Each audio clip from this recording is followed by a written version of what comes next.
Makna asli dari al-hajru, hajru hijrah atau hajru itu adalah meninggalkan, menghindari. Yaitu hajar misalnya. Orang biasanya menghajar. Berarti bisa menghindari, meninggalkan, menjauhi, itu termasuk hajar. Adapun bentuk-bentuk hajar, bentuknya banyak contohnya sih bentuk-bentuk hajar itu. Contoh tidak berkomunikasi, ya kan? Tidak berkomunikasi dengan orang, atau meninggalkan majelisnya, atau meninggalkan ketika sakit, atau dan lain sebagainya. Banyaklah ya, itu bentuk-bentuk, atau termasuk mendiamkan. Itu bentuk-bentuk hajar namanya. Nah, para bapak, ikhwan dan ibu rahimakumullah. Nah, adapun ya dalam bentuk mendiamkan secara umum diam-diaman sesama muslim itu tidak boleh lebih dari 3 hari. Rasulullah mengatakan dalam hadis yang diriwayatkan oleh Bukhari dan Muslim, la yahillu li muslimin ayyah jura akhahu fawqa salasi layalin. Tidak halal, berarti kan haram, Pak. Haram itu kan nggak boleh, dilarang. Orang Islam menghajar, mendiamkan saudaranya lebih dari 3 malam, maksudnya 3 hari. Nah, yang terbaik adalah siapa yang duluan mengucapkan salam. A, B misalnya kan, kalau dalam hadisnya itu bertemu, yang satu melengos, tahu melengos Pak ya? Sejawa ya, melengos kanan, satu melengos kiri, nggak ngomong, diam-diaman, ya istilahnya nengok pun nggak mau dan seterusnya lah. Itu tidak boleh lebih dari 3 hari. Itu secara umum. Akan tetapi ketika ada masalah, ada hal-hal khusus, itu boleh lebih dari 3 hari. Dan itu ada contoh dari Nabi. Rasulullah mendiamkan istrinya selama seberapa? 1 bulan, bukan 3 hari, 1 bulan. Diam-diaman sama istrinya, didiamin. Rasulullah mendiamkan Ka'ab bin Malik berapa hari? 50 hari, bukan 3 hari. Apakah Rasulullah? Ya kan, itu contoh dari Nabi. Baik, para bapak, ikhwan dan ibu rahimakumullah, ini saya mencoba untuk menerangkan tentang hajar ini ngambil dari ceramah Dr. Ibrahim bin Amir Ar-Ruhaili. Beliau adalah termasuk dosen ya, dosen di Universitas Madinah. Ini pembahasan ya. Pembahasan dalam hal hajar. Satu yang akan kita bahas adalah ghayah, tujuan. Yang kedua adalah maslahah. Apa maslahatnya? Yang ketiga ada al-qawaid, kaidah-kaidah hajar, menghajar. Pertama, tujuan hajar itu ada iqab, ada yang menghukum, ada yang kedua lid dakwah, yang ketiga lil islah. Nah, adapun maslahat lil hajir, yang kedua lil ummah, yang ketiga lil mahjur.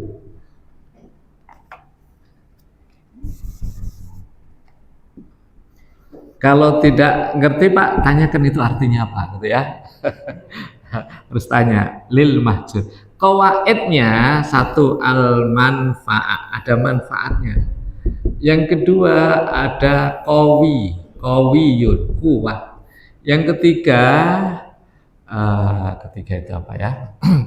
Bahasa Arabnya kalau ini ada manfaatnya. Manfaat, kemudian ini kuat. Yang ketiga ini sebenarnya pantas, pantas atau cocok. Kemudian yang ketiga ini ya, al-muwafiq. Yang keempat,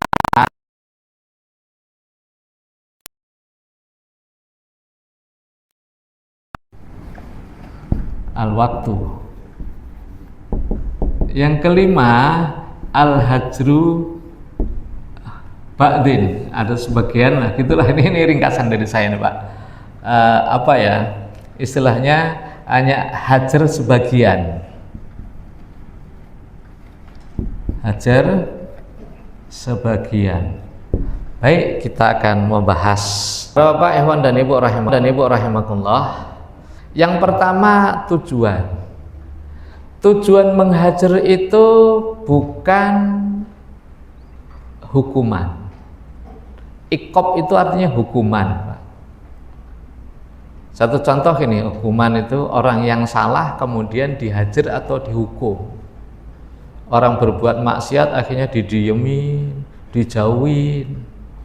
Nah, jadi tujuannya bukan menghukum. Karena hukum itu, kalau yang menghukum, memvonis, itu tugas qudot, tugas pengadilan. Tugas Pak Hakim. Nahnu duat walasnal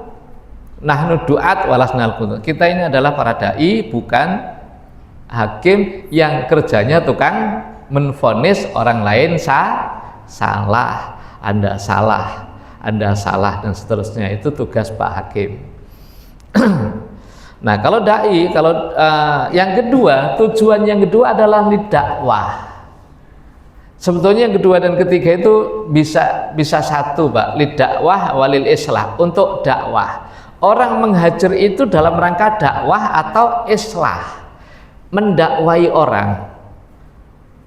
Kemudian islah itu memperbaiki. Satu contoh gini, cuman ada sedikit beda ya. Kalau dakwah itu orang ahli maksiat, kerjanya maksiat terus. Namanya ahlu itu berarti memang kerjanya, Pak, ahlu maksiat. Tukang mabuk, tukang judi, tukang narkoba. Nah, itu didakwai, lidakwah, dihajar untuk didakwai. Berbeda dengan islah. Islah itu orang baik tapi berbuat salah karena tergelincir, mungkin diganggu oleh setan. Nah, maka wajar kalau ustadz atau ulama, istilahnya yang biasa dipanggil ulama atau syekh, tergelincir, itu wajar, Pak. Nah, kemudian perlu dihajar atau tidak, ya, untuk lil islah, untuk supaya dia kembali. Itu lil islah. Bisa lil dakwah, bisa lil islah. Paham, Pak ya? Jadi tujuannya untuk apa dihajar itu, Pak? Apa yang benar? Untuk hukuman atau bukan? Bukan.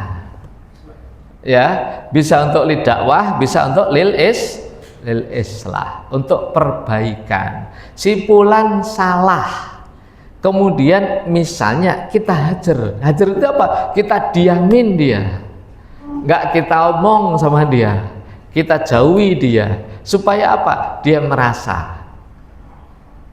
Kira-kira gitu, itu namanya dihajar. Ya, baik. Jadi dari segi tujuan mestinya bukan karena hukuman, ya. Kemudian yang kedua, maslahat. Kalau kita berbicara tentang hajar, itu kita lihat maslahatnya dulu. Dan maslahat saya tulis ada 3 di sini. Lil hajir, untuk orang yang menghajar. Menghajar siapa, Pak? Siapa yang menghajar? Orang yang menjauhi, ya kan? Yang kedua lil umat, untuk umat. Yang ketiga lil mahjur, orang yang dihajar, orang yang dijauhi. Nah, itu maslahatnya. Yang pertama, contoh, Contoh maslahat pertama adalah maslahah lil hajir, bagi orang hajir. Itu diberi contoh adalah Rasulullah mengatakan masalul jalisis sholih wasu kahamilil miski wa nafikhil kir. Teman, perumpamaan teman yang baik dengan teman yang buruk itu seperti orang yang jual minyak wangi dan orang yang pandai besi. Rasulullah bilang itu ya. Jadi teman yang baik dengan teman yang jelek itu ibaratnya teman yang baik seperti orang jualan minyak wangi, teman yang buruk seperti pandai besi. Baik. Nah, ingat Pak, di situ ada dua kebaikan dan ada dua keburukan, Pak. Ini perhatikan baik-baik. Orang teman yang baik seperti menjual minyak wangi itu akan mendapatkan dua kebaikan. Yang pertama, kata Nabi, kamu bisa membeli. Kamu bisa membeli, dengan membeli Anda bisa semprot kanan, semprot kiri. Kalau pakai semprot ya bisa wangi bajunya. Itu berarti manfaat langsung. Manfaat langsung. Yang kedua, kalau toh nggak bisa membeli, nggak ada manfaat langsung, minimal kamu bau wangi. Wangi kali ya. Jadi berteman dengan orang baik itu akan dua manfaat. Pertama manfaat langsung, yang kedua manfaat yang tidak langsung. Manfaat yang langsung apa? Contohnya misalnya berteman dengan ustadz, berteman dengan orang lain, orang alim, berteman dengan orang soleh. Akibat yang langsung, manfaat yang langsung adalah apa? Sedang sholat. Ustaz, yuk sholat. Padahal dia nggak pernah sholat. Diajak, yuk sholat. Loh, manfaat langsung. Dia sholat. Ya kan? Oh, besok hari Senin kita puasa. Puasa dia. Walaupun pertama mungkin karena malu. Ya. Oh, infak dia. Langsung terasa. Itu manfaat langsung. Karena apa? Berkawan dengan orang baik. Manfaat langsung artinya apa? Dia langsung berbuat seperti yang dibuat oleh orang soleh itu. Yang kedua, yang tidak langsung, apa kira-kira Pak? Orang sudah, dia sudah berkawan dengan orang baik. Jangan dia sudah taubat dia berarti orang baik. Itu tidak langsung anggapan orang berkawan dengan orang baik. Oh, dia sudah baik-baik, sudah mulai sadar dia. Kawannya orang baik. Berteman dengan orang baik, orang menganggap dia orang baik. Kenapa? Rasulullah mengatakan almar'u ala dini khalilihi. Seseorang itu akan mengikuti agama temannya. Nah, itu satu. Yang kedua, teman yang buruk itu seperti apa tadi Pak? Pandai besi. Sama juga akan mendapatkan dua juga. Pertama langsung, kena langsung, yaitu apa? Kena apinya, terbakar, ya kan? Yang kedua, enggak terbakar, minimal kena baunya. Apa kira-kira Pak? Itu kan perumpamaan kata Nabi itu. Yang langsung berteman dengan orang buruk, yang langsung gimana? Coba-coba, maaf ya, narkoba, coba juga, akhirnya masuk juga. Berkawan dengan orang judi, coba-coba, akhirnya ikut berjudi. Itu yang langsung bisa berakibat langsung. Nah, yang tidak langsung gimana? Berkawan dengan orang itu, orang menganggap, aduh, orang yang nggak kenal, misalnya orang nggak kenal, si Fulan ini berkawan aja, nggak pernah judi dia, nggak pernah mabuk, tapi berkawan. Orang yang nggak kenal itu komplotannya, padahal enggak. Kenapa? Karena berkawan dengan orang itu. Masya Allah, itu nggak langsung dia Pak. Jadi sudah kena. Makanya apa hubungannya dengan hajar?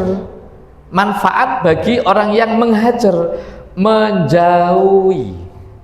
Bagi orang yang tidak mampu untuk mendakwai, jauhilah teman yang membahayakan. Itu namanya menghajar. Gitu loh Pak. Menjauhi teman-teman yang bermaksiat, dikhawatirkan kita kena, itu berarti dia menghajar. Manfaatnya untuk siapa? Untuk yang menghajarnya. Oh, saya nggak berkawan dengan dia lah, saya nggak mau lah, dia ahli maksiat kok. Nanti hati manusia itu kadang-kadang goyah Pak. Hati manusia itu kadang naik atau turun. Kalau sedang turun ikut-ikutan, ya minum apa gitu, alah sedikit aja lah, dicoba enak juga ternyata, besok tambah lagi. Nah, hajar yang seperti ini boleh nggak Pak? Boleh. Ini namanya bentuk hajar yang manfaatnya, maslahatnya untuk hajar. Ya, tapi bagi orang yang kuat kemudian bergaul dengan orang ahli maksiat, kalau yang kuat dalam artian kuat untuk membentengi diri dan kuat untuk mendakwai, mampu untuk mendakwai, bergaul Pak, nggak apa-apa. Kenapa? Cari momen bagaimana cara untuk mengajak dia. Makanya orang yang merasa mampu silahkan berkawan dengan siapa saja, tukang judi, tukang mabuk, berkawan aja. Ya, merasa punya benteng dan cari kesempatan untuk bisa mendakwai. Itu maslahat lil hajir, boleh ya bagi orang-orang yang tidak mampu.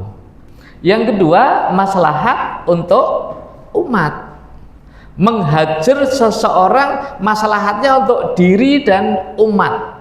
Contoh ini Pak, ini bentuk Rasulullah pernah menghajar.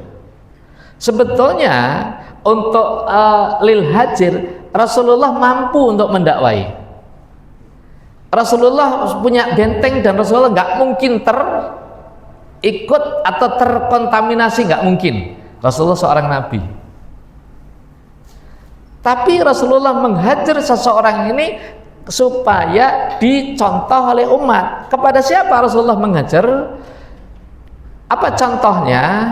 Contohnya adalah Rasulullah tidak menyolatkan jenazah orang yang banyak hutang dan gulul. Gulul artinya apa? Orang yang mengambil harta rampasan perang sebelum dibagi-bagi. Itu hajar Pak, bentuk hajar. Jadi ketika ada seorang sahabat wafat, disodorkan, ya Rasulullah tolong disolatkan. Rasulullah nanya, dia ada punya harta? Enggak ya Rasulullah. Dia punya utang? Banyak. Nah, apa kata Rasulullah? Shollu ala sahibikum, kalian silahkan kalian sholat. Tapi Rasulullah tidak mensolatkan. Ini bentuk hajar Pak, bentuk hajar nih. Rasulullah menghajar si fulan. Manfaatnya untuk siapa? Untuk Rasulullah bukan? Bukan, untuk umat. Supaya apa? Supaya orang lain jangan kayak dia, banyak utang dan suka ngambil milik orang lain. Kenapa? Nanti nggak disolatkan oleh orang alim. Rasulullah tidak mensolatkan. Rasulullah itu alim, seorang nabi. Ya, maka termasuk Ibnu Taimiyah, kemudian ulama-ulama Saudi atau termasuk Albani ya, beliau pernah mengatakan mestinya tokoh masyarakat, orang yang berpengaruh itu tidak ikut mensolatkan ahlul maksiat, gitu loh. Itu himbauan istilahnya, atau istilahnya saran. Kenapa? Supaya orang, ya kan, supaya orang jerah gitu loh, nggak bermaksiat. Karena apa? Khawatir, wah nanti kalau saya maksiat saya nggak disolatin, padahal saya berharap disolatin oleh si fulan, ingin disolatkan oleh tokoh masyarakat. Itu bentuk hajar dan itu boleh. Tapi ingat, ingat bahwa mensolatkan jenazah itu hukumnya apa Pak? Fardu kifayah. Dan Rasulullah meninggalkan loh, nggak ikut.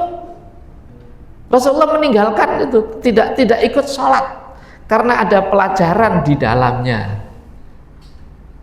Baik, itu contoh yang kedua, yaitu manfaat untuk menghajar, sama seperti kalau dalam itu apa namanya, Umar bin Khattab itu pernah menghajar, namanya Sabik bin Asal. Sabik bin Asal seorang sahabat yang sering bertanya tentang ayat-ayat mutasabihat, ya, ayat-ayat tentang asma, sifat, jeleneh. Pertanyaan jeleneh kadang-kadang nggak masuk akal. Akhirnya apa? Ini membahayakan bagi umat ini. Akhirnya dipukul, bahkan sempat dipenjara, dipukuli lagi sampai akhirnya Pak, kapok lah dia. Sampai keyakinannya itu keluar semua.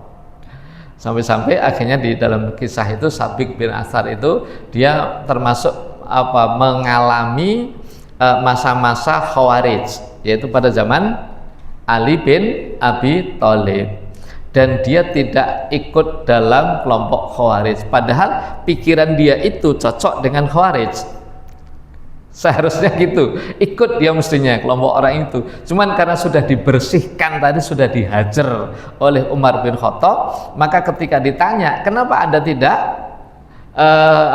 tidak ikut pemahaman Khawarij, tidak ikut kelompok Khawarij, dia mengatakan, pemahaman saya sudah dicuci oleh Khalifah Umar bin Khattab sehingga tidak tersisa di dalam otakku atau tidak tersisa dalam keyakinanku, dan saya tidak akan mau bersama mereka. Itu bentuk hajar sampai dipenjarakan. Nah, itu bermanfaat bagi umat. Maksudnya apa? Orang lain supaya jangan berpemahaman seperti Sabik bin Asal. Baik.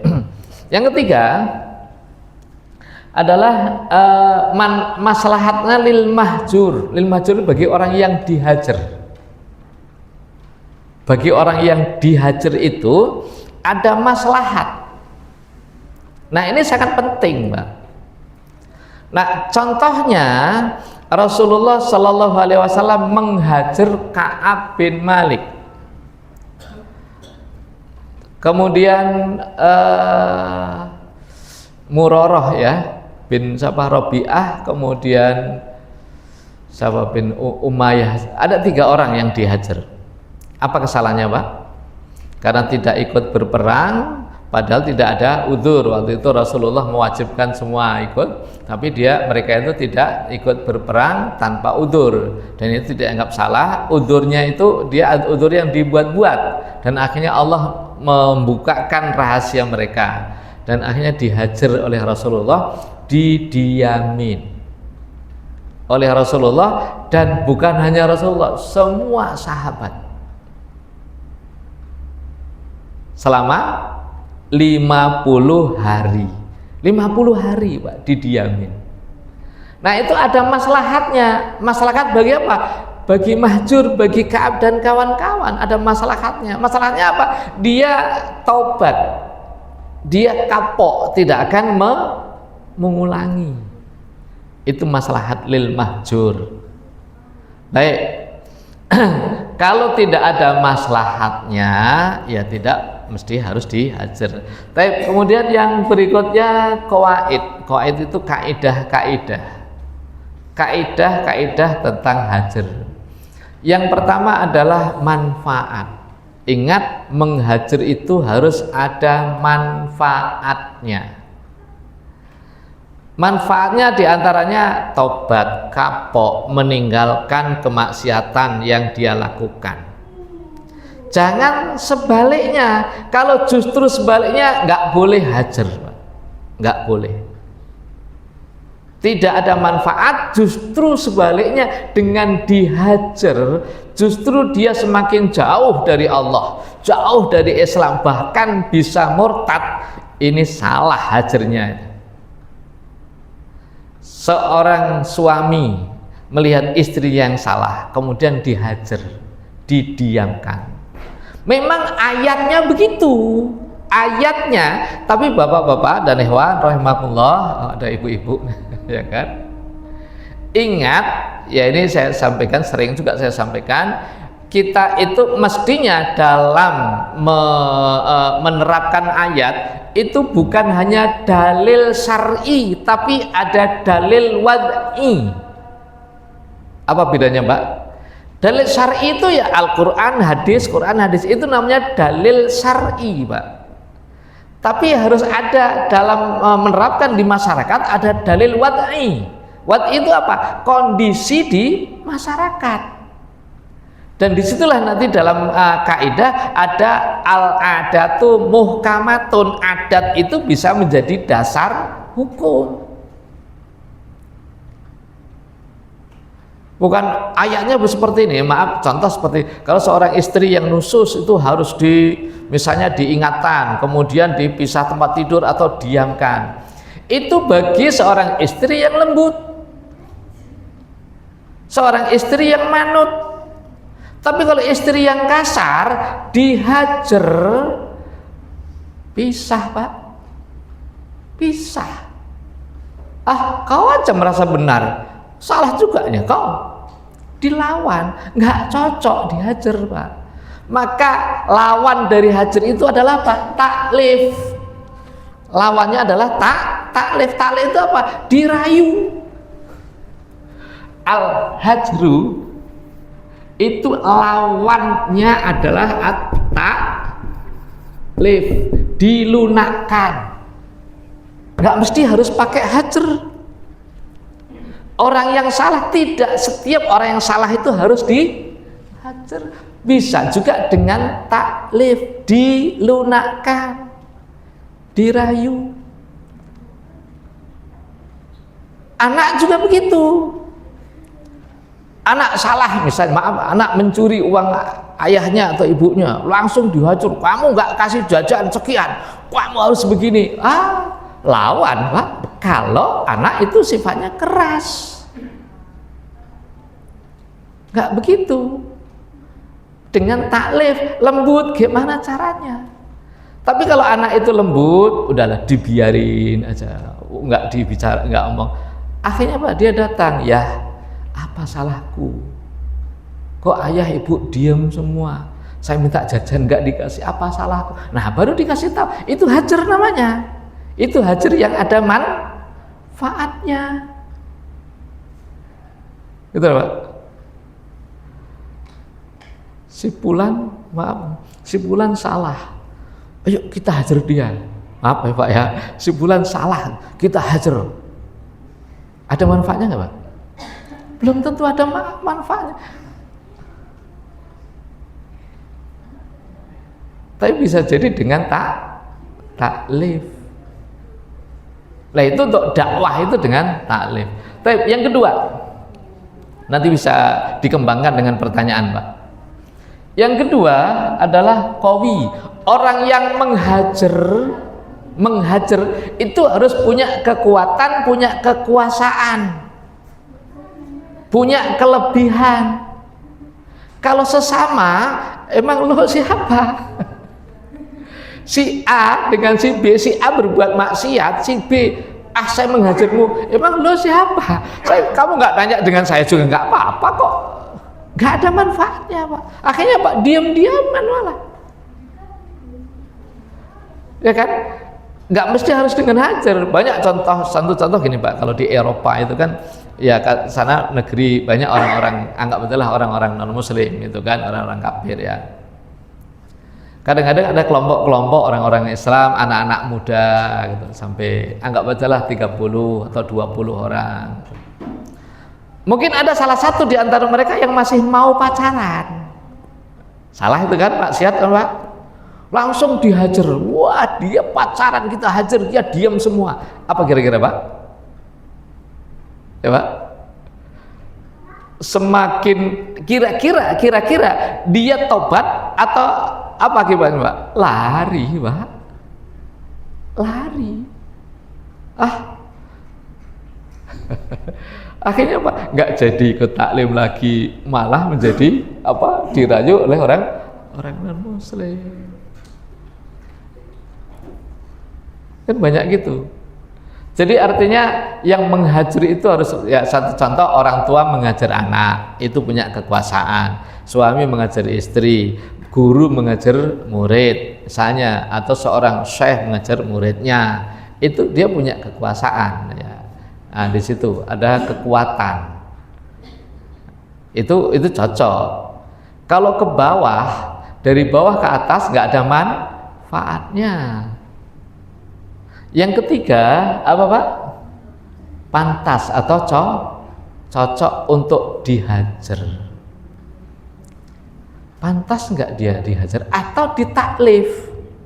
Cocoknya dia itu dihajar atau ditaklif?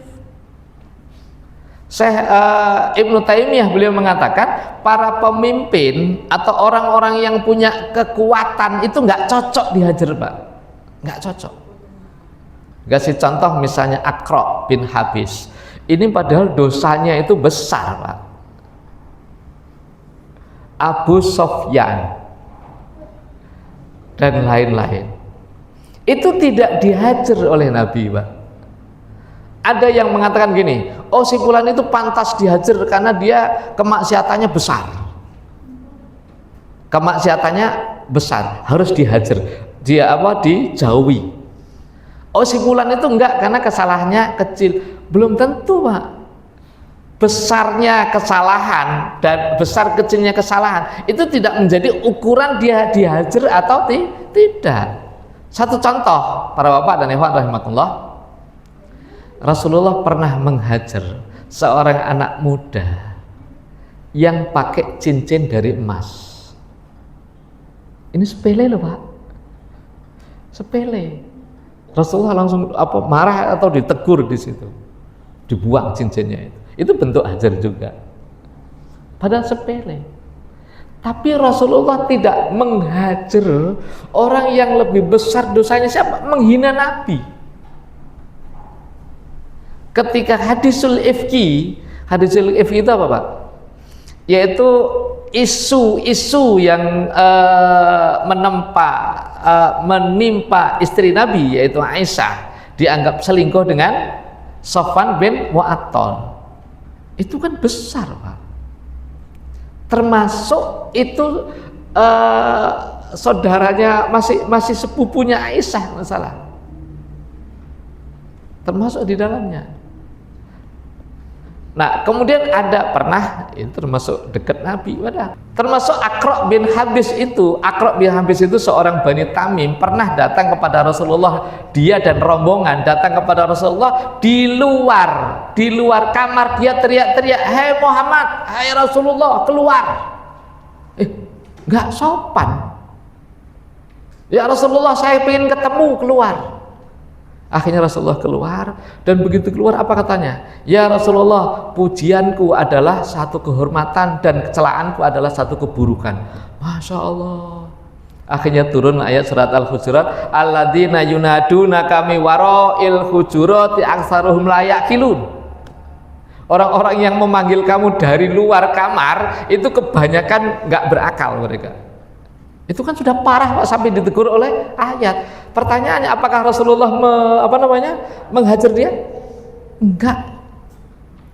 Bahkan ditaklif ketika dalam perang Hunain Rasulullah banyak ghanimah yang banyak, dia dikasih 100 ekor onta, nih bawa pulang, ditaklif Pak, bukan dihajar. Padahal kesalahannya fatal. Oh kamu sudah salah, sekarang saya hajar. Enggak. Kenapa? Mereka pemimpin, punya umat, ya kan? Berbeda dengan Ka'ab bin Malik. Ka'ab bin Malik itu orangnya lembut, imannya kuat. Akhirnya Pak, dihajar 50 hari. Itu bukan tanpa ujian Pak. Orang-orang sebelah, orang Romawi atau pokoknya orang-orang non muslim mengutus utusan kepada Ka'ab. Hei Ka'ab, saya dengar kamu ditinggalkan oleh temanmu itu Muhammad. Sudahlah, kamu datang ke kami ajalah. Kami akan memberikan kedudukan yang tinggi kepadamu. Sudahlah, ikut kami, kasihan kamu disia-siakan oleh temanmu. Apa kata Ka'ab? Masya Allah, saya tidak akan meninggalkan Nabi Muhammad. Mungkin kalau yang dihajar itu Aqra tadi gimana Pak? Murtad. Paham kan Pak? Pantas. Maka ketika kita ingin menghajar orang siapapun, dilihat cocok nggak. Termasuk anak-anak bapak, kawan misalnya, itu ketika dihajar itu ada maslahat enggak, atau bahkan semakin jauh, semakin brutal. Lah kalau seperti apa? Ditaklif, jangan dihajar. Di mungkin apa ya? Ya kayak tadi Rasulullah mentaklif, coba Abu Sofyan dikasih onta sampai 100 ekor, Pak. Padahal mungkin kalau kita bilang dia ahlul maksiat. Nah itu tadi cocok, pantas. Yang dengan itu ada maslahat, dia bisa kembali, ya kan? Jangan sembarang istilahnya. Kemudian yang ketiganya, yang keempatnya adalah waktu. Waktu menghajar itu harus disesuaikan. Kalau misalnya suami mengejar istri cukup 2 hari, ya 2 hari aja, jangan lebih. Kalau lebih parah, fatal. Rasulullah mengajar istrinya 1 bulan. Rasulullah mengajar Ka'ab ya bin Malik itu berapa? 50 hari. Seandainya dipanjangkan lagi lebih dari itu, bisa jadi semakin rusak. Maka Ibnul Qayyim, beliau mengatakan hajar itu seperti obat. Kalau kebanyakan merusak, kalau kurang tidak memberi manfaat. Harus pas ukurannya. Kita yang bisa ngira-ngira. Misalnya anak bandel nggak dikasih uang jajan, jangan seminggu nggak dikasih terus akhirnya apa? Nyolong milik kawannya. Nggak dikasih mungkin sehari 2 hari, kau hari ini nggak akan Abi kasih jajan. Kenapa? Kamu nggak mengerjakan PR. Misalnya cukup sehari 2 hari, dia bisa tahan.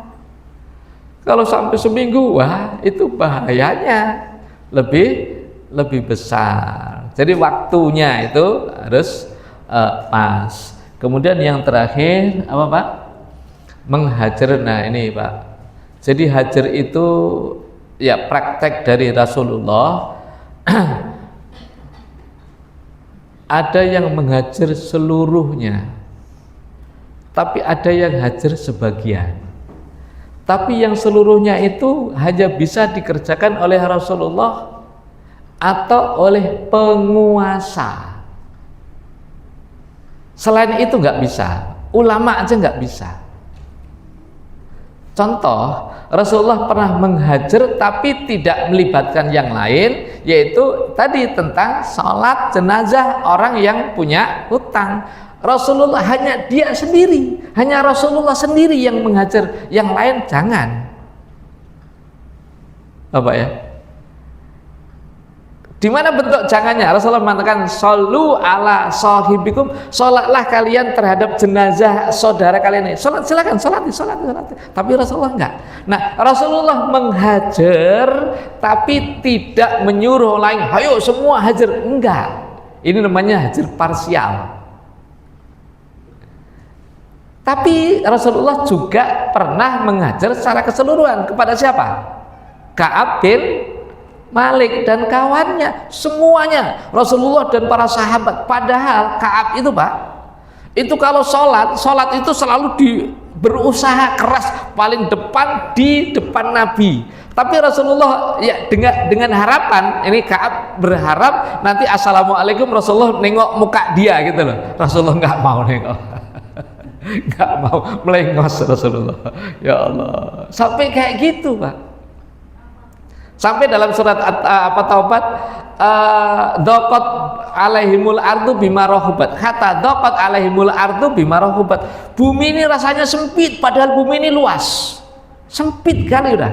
Mau kemana-mana orang diem semua, bingung dia. Nah, kalau sudah seperti itu, baru diterima taubatnya. Jangan dilebihkan. Dan itu namanya hajar semuanya, Rasulullah dan para sahabat. Itu bisa dilakukan oleh Rasulullah kemudian para penguasa termasuk Umar bin Khattab pernah mengajar tadi, sabik itu tadi termasuk itu hajar semua. Umar bin Khattab menyuruh jauhi dia, dihajar semua. Tapi kalau hari ini nggak ada yang bisa semuanya. Bahkan seharusnya, inilah kadang-kadang ini kata Dr. Ibrahim tadi Pak, para ulama sekarang ini nggak fair. Istilahnya apa? Saling, ya kadang-kadang dalam hal urusan hajar ini kadang-kadang saling menjelekkan. Satu contoh ini, si fulan sudah dianggap berbuat maksiat, dihajar oleh ulama ini. Ya kan, si fulan, dia tidak berhak untuk merintahkan semua ulama harus mengajar dia, nggak bisa. Bisa jadi ulama yang lain tidak mengajar tapi justru mentaklif. Bisa jadi begitu, dan itu boleh Pak, dan itu strategi sebenarnya. Dan mestinya misalnya nih ya, ada si fulan, si A ini berbuat salah, kemudian ulama B menghajarnya karena menurut ulama ini sudah pantas dia dihajar. Ulama C menganggap dia nggak pantas untuk dihajar, hatinya masih bisa diperbaiki, maka ulama C mendekati mentaklif siapa? Si A. Paham Mbak ya? Mestinya antara B dan C ini kompak. Kompaknya gimana? Si B yang menghajar itu mengatakan kamu itu salah, maka saya menghajarmu.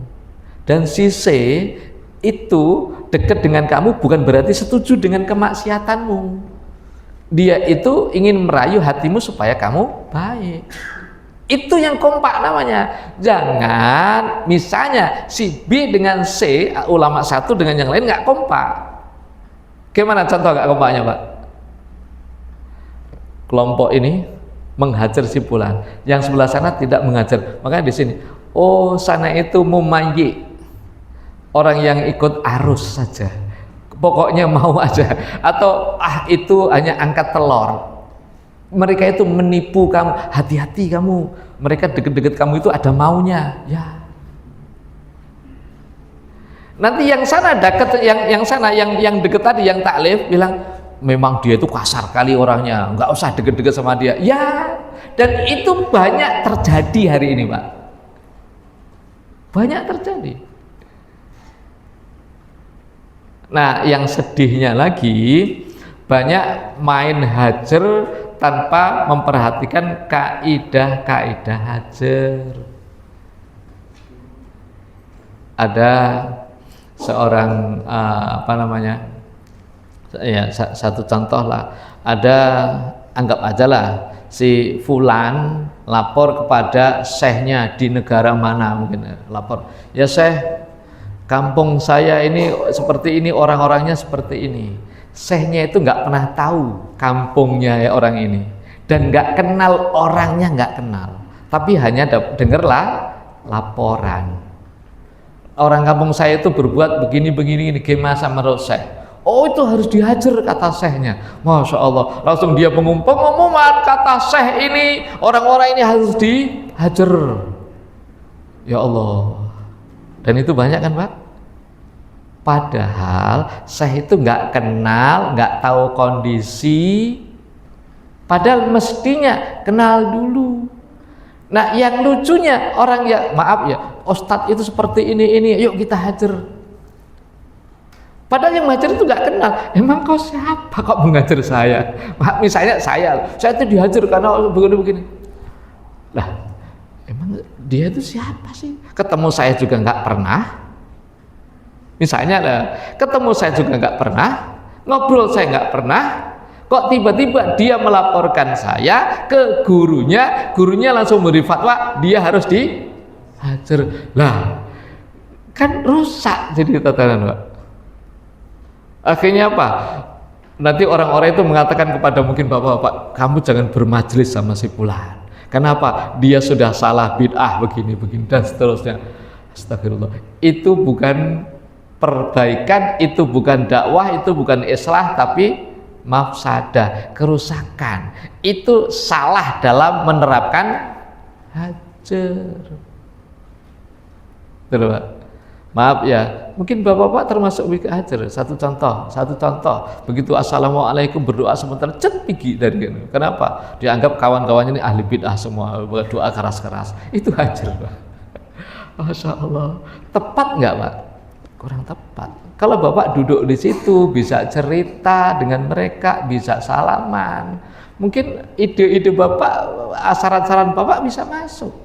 Tapi ini sudah jauhi duluan, hati sudah jauh. Lah kalau hati jauh tiba-tiba, Pak kamu gimana kalau kau gini? Emang kau siapa? Tapi kalau sudah dekat, makanya Pak, maaf ini kalau di sini banyak ustadz ya, mestinya ustadz itu harus tahu, atau dakwah itu tahu qawaidud dakwah. Yang pertama adalah al-qudwatu qabla dakwah. Yang kedua at-taklif qabla ta'rif. Yang ketiga at-ta'rif qabla taklif. Yang keempat adalah at-tadarus fit takalif. Yang kelima at-taisir wala ta'sir, dan seterusnya ada 10.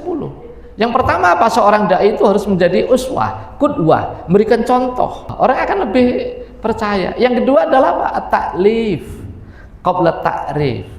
Taklif itu apa? Lembutkan hati dulu, cari simpati dulu sebelum menyampaikan, menjelaskan. Itu kedua. Yang ketiga apa? At-ta'rif qabla taklif. Menjelaskan, dijelaskan dulu. Ini loh Islam, ini loh manfaatnya, ini loh kaidahnya, dan seterusnya. Baru taklif, beban. Oh, Islam itu kewajiban sholat, oh zakat, puasa, dijelaskan rinci. Kemudian yang keempatnya tadarus fit takalif. Tadarus apa? Bertahap. Kalau bisanya baru AIU ya jangan sampai hakiku, ajarinya bertahap. Jangan langsung kenceng kali, itu bisa buyar. Itulah contoh dakwah, Pak.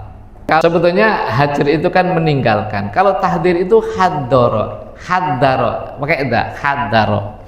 Itu artinya apa? Awas. Itu sama, intinya sebetulnya sama. Intinya al-hajru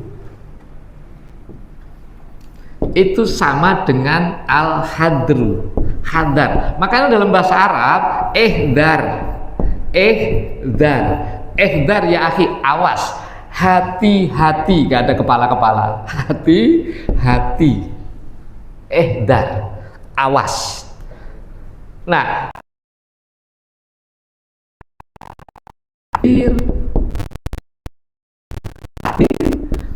orang lain diawas, awas jangan deket-deket dia. Berarti dia sedang ditahdir, diisolir, dijauhi. Sama nggak?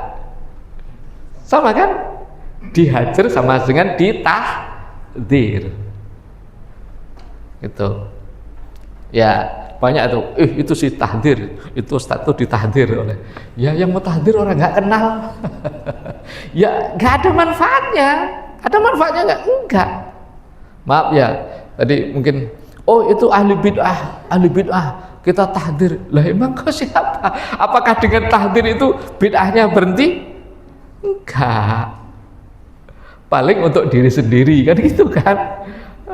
Tapi justru maaf ya, jangan justru kita menyebarkan fitnah. Ini yang bahaya, Pak. Maka nasihat itu yang sangat keras sekali dari Ibrahim, Dr. Ibrahim itu, dosa yang termasuk dosa yang paling besar adalah menciptakan fitnah.